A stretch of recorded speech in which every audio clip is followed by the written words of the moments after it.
Do you find it really difficult to focus on self-reflection when you're pissed off, things aren't going well, or you've just had a massive fucking meltdown? Then watch this video that I've shot over a few days and see how I was able to maintain gratitude, mindfulness, and self-reflection, and how you can too.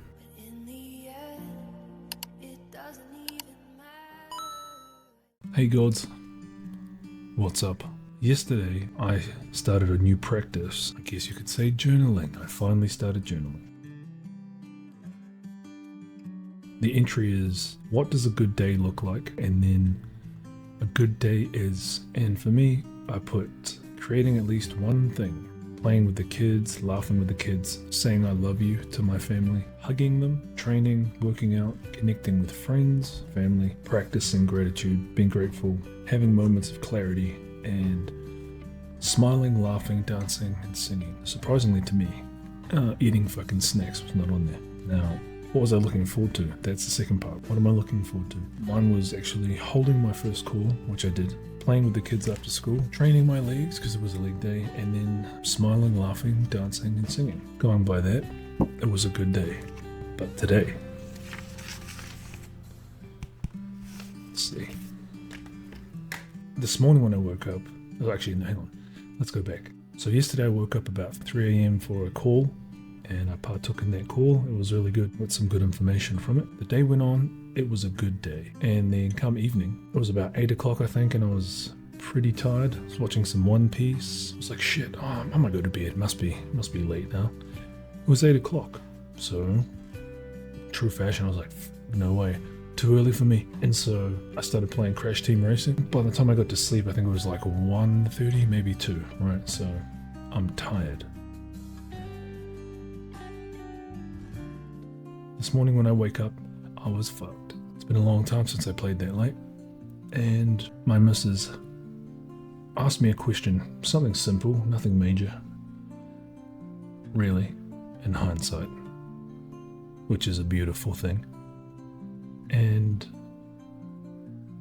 I didn't take it well. It wasn't a full-on autistic meltdown, but it was feeling very, very close to it.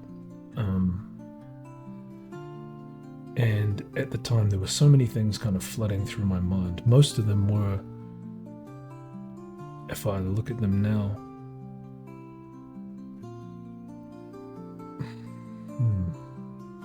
how do I explain it? Let's try and talk through it. So, I'll give some backstory. First of all, so there was a period of time about a year ago or so where I was landscaping for people. It was quite good, right? Like, I've done it before, it's fun, and I quite enjoyed it. One of those days, I was helping out my grandmother. She actually collapsed and then I had to give her CPR. My dad was there with me, but she died that day. Basically, I haven't really done any landscaping stuff since then. This morning, my partner goes to me, do you think you'll be able to go and do some of those kind of landscaping jobs? And something in it just triggered the shit out of me, right? Like, I definitely reacted poorly. I immediately felt the stirrings of an autistic meltdown. I went to slam the door and rip the door handle off. Ended up kicking the brick wall a few times, just trying to get out whatever it was that was just burning up inside me.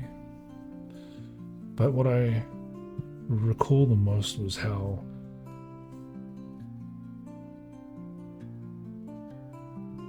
I couldn't hear any particular voice. It was like an unspoken thing. It wasn't like, oh, the audacity of this, and it wasn't that massive. Part of the reason I was so frustrated is because I planned to make a video today, and after that, I really just did not want to create because I really don't like that kind of stuff spilling over into the work. However, after a time of reflection, I was thinking about this. I wrote down what a good day is, and I listed some things. If I still do these,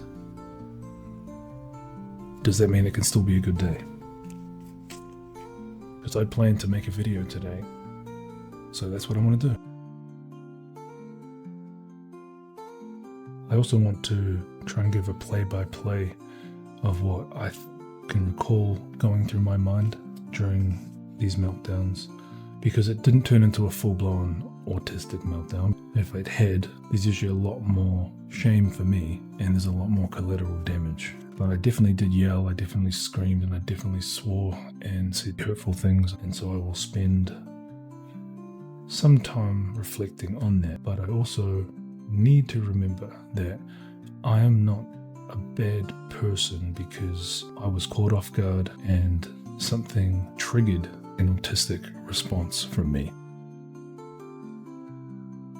I would like to share my experience of high-functioning autistic meltdowns and how oftentimes, because you are able to normally conduct yourself in a way that is acceptable, that people often feel like it's a fair playing field, like it's evenly matched. So as an example, right, she mentioned something to me and my response was not thought out, it was not intentional, it was completely reactive.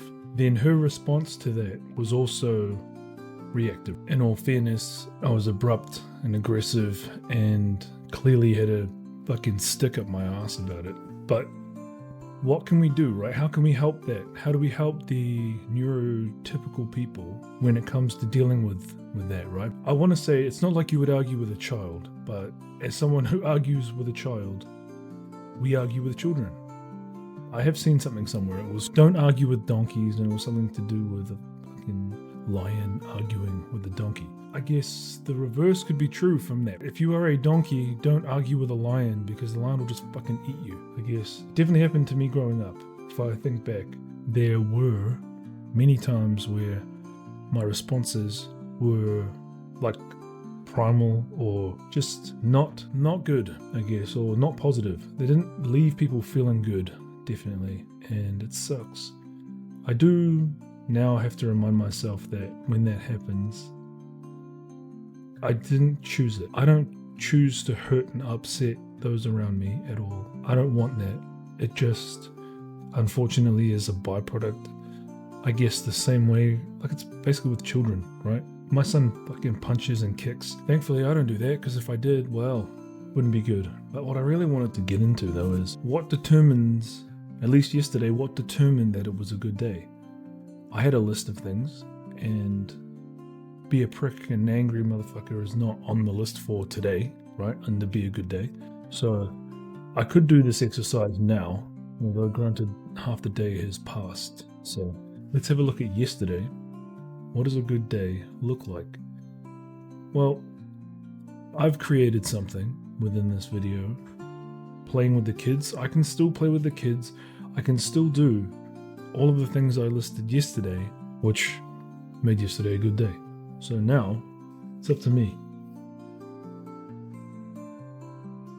It's been a couple of days since I started this video and had that close call with the autistic meltdown. I was thinking about it. Can this still become a good day? And it was. I was able to make it a better day. A couple of things have happened since then. I was faced with another opportunity to experience the extreme anger and frustration that comes with a child who was hurt. My son was very excited. He was dancing, whipping his head back and forth, and he's done something to his neck. We had to call an ambulance because his neck basically got stuck like this. Anytime anyone tries to move him, he's screaming. Now, keep in mind, he's 5 years old. He's usually the most bubbly kid you'll ever see. He's sitting there and you can see the terror on his face because he can't move without experiencing extreme pain. It's been 24 hours now, and we actually don't know what's happened to him. It's kind of worrying. So he's in the hospital at the moment. He's doped up on quite a lot of pain meds, and he's still in quite a bit of pain if he tries to move. I just wanted to share that. It is difficult, but it's doable, I believe. It's important for me, again, to share these things. I want to document how I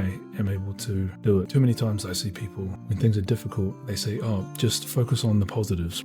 It is dogs, right? So how do I do it? At any given time, I might be having a thought. It may initially come through as a negative thought, and then I have to check myself. Got to put a filter up so that everything that comes through, is this actually true? Is it subjective? Is it reactive? Is it a feeling? I need to kind of pass it through a filtration system. It's basically thought comes in and it spits up an action or a reaction, and I need to put that through a filter system again. Does this align with the kind of person I want to be? Does it align with, I guess my highest self, I suppose you could say? If it does, cool, it gets passed and I act on it. And if it doesn't, I need to feed it back around. What I've come to understand is there's a lot of mental load that goes into that. As someone who lives with ADHD and autism, that kind of process, it's not that it's not worth it. I think it is worth it because it makes me more pleasant to be around, makes me more helpful, more mindful. But when people don't understand the effort that you put in, at least until it becomes habit,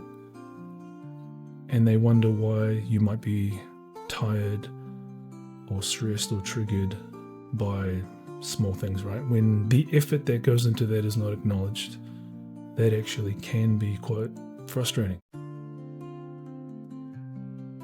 I haven't really talked about it much, my grandmother and the experience, and probably haven't addressed it, but leading up to that time, I had been struggling with a lot of my own things, ruled by my emotions, and I was just having a real difficult time with it, and I'd been focusing on different practices, those of the Stoics, listening to and reading about Miyamoto Musashi, about how we need to be in control of our emotions, not ignoring them and shutting them down, but accepting them, processing them, and not letting them dictate our actions. And the day before, I basically made a pact with myself, basically declared to myself that I would no longer let my emotions control my life, that I am taking back control. This happened the day after, it's almost like it felt too purposeful. On that day, my dad and I went across to help in the garden.